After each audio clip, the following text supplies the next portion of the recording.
Spider-Man 2 released October 20th and was developed by Insomniac Games and takes place in New York City, about 10 months after Spider-Man Miles Morales. I have about 28 hours in the game, I finished the story, and I've 100%ed it. I'm going to do my best to make this as spoiler-free as I can. Spider-Man 2 is nothing short of an Insomniac masterpiece. Its well-written characters and dialogue brought me on an emotional roller coaster ride that shattered my expectations of what I thought a Spider-Man game could be. It connected me to supporting characters that I hadn't before in the other games, also having me fall more in love with Peter and Miles and what it means to be Spider-Man for each of them. Spider-Man takes the breathtakingly open world of New York and expands it with a whole new area with Queens and Brooklyn that I kept wanting to go back to. They added elements of exploration and traversal mechanics that made me want to swing or fly to each district of the map instead of using the amazing no-load time fast travel. While there are bits and pieces that can be improved in this game, this is exactly what a superhero game should strive to be and why Insomniac is one of the best video game developers of all time. Gameplay wise, this game feels similar to the last two, and that's a good thing in my eyes. It's fast paced, fluid, and fun, which is exactly what the Spider-Man gameplay should be like. It took everything great about Spider-Man that came out in 2018 and Miles Morales in 2020 and made it better. They even integrated more of the PS5 controller capabilities like the haptic feedback triggers, touchpad, and speaker in innovative ways. The combat feels smoother, there are new systems introduced that expand from the last two games, switching between Miles and Peter is seamless, and the web swinging feels more creative and fast paced, and like I have more control of it, which I love. They've even added in accessibility options that affect the gameplay quite a lot, which I'll touch on in a bit. The open world feels so freaking alive. Everywhere I'm swinging around the city, there are events happening, tons of traffic, people walking in the street, car wrecks with police and ambulances at the scene. Even the amount of buildings you can walk into is crazy. The world that Insomniac has created for Spider-Man has never felt more alive. For combat, it's fantastic. From charging into a base, webs ablaze, and to stealthily taking down enemies with new tools, it's one of my favorite things about this game. While there are times that it feels like your primary basic attack is a majority of what you're pressing, the combination of your webs to pull targets towards you, throw them away, grab objects to then chuck at them, finishers that are fantastic and creative, along with the new parry they've added, helps bring more enjoyment in combat that feels satisfying as hell. I didn't think I needed a parry in a Spider-Man game. I was wrong. It's freaking awesome and feels so satisfying when executed well to counter heavy enemies and bosses where it feels almost essential, and adds a little bit more depth and complexity to combat, which I really enjoy. Between your basic combat systems, there are abilities and gadgets at your disposal that are customizable to fit whatever playstyle you enjoy most. A few of the gadgets include one that you throw out and then proceed to shoot that shoots out webs to pull enemies in, and another that shoots like a sonic blast to disorient enemies or push them away.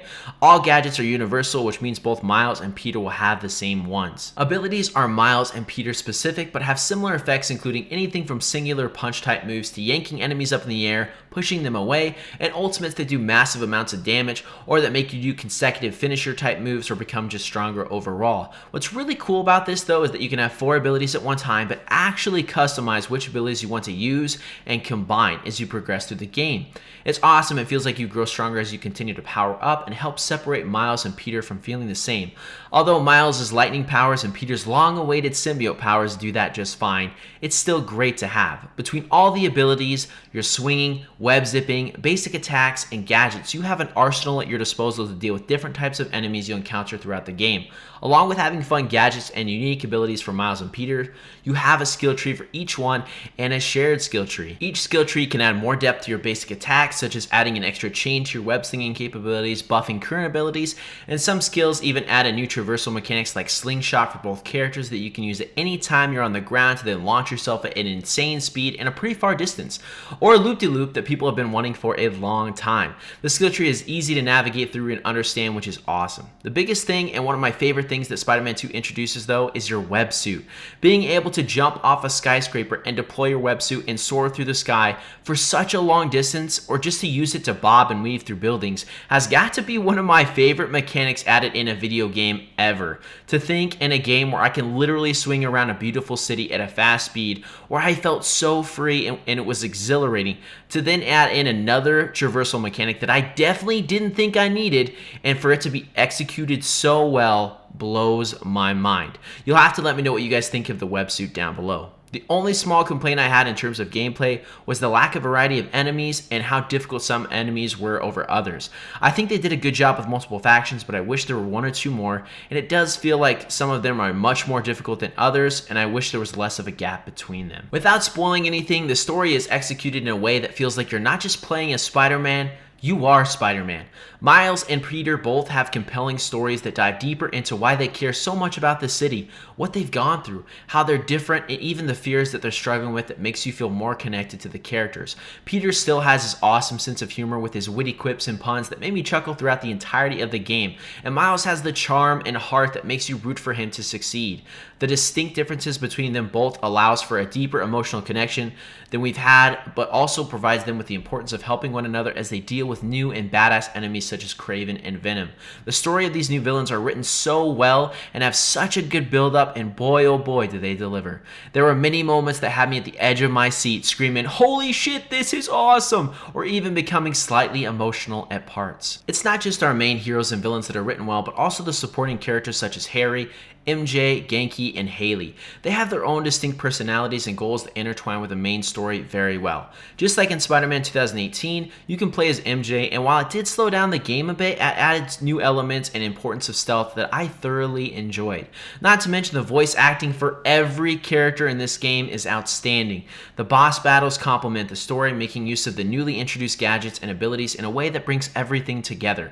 I was never left wanting more from any of the boss battles, and even had more than I had expected. The interactive sequences thrown into boss battles and chase scenes make for some of the most exhilarating moments in the entire story that surpasses the previous two games and reminds me of the Uncharted series, which are some of my favorite games of all time. The side content consists of similar activities as the last two, from taking down bases to collectibles that you need to find and fun little puzzles sprinkled throughout the map. There are enough of them that honestly I wanted to do every single one, but not so many that it felt overwhelming. There are two huge things I want to talk about here though that made me fall in love with this game even more than I did with Miles Morales and Spider-Man 2018. Those are the amount of suits and the side missions.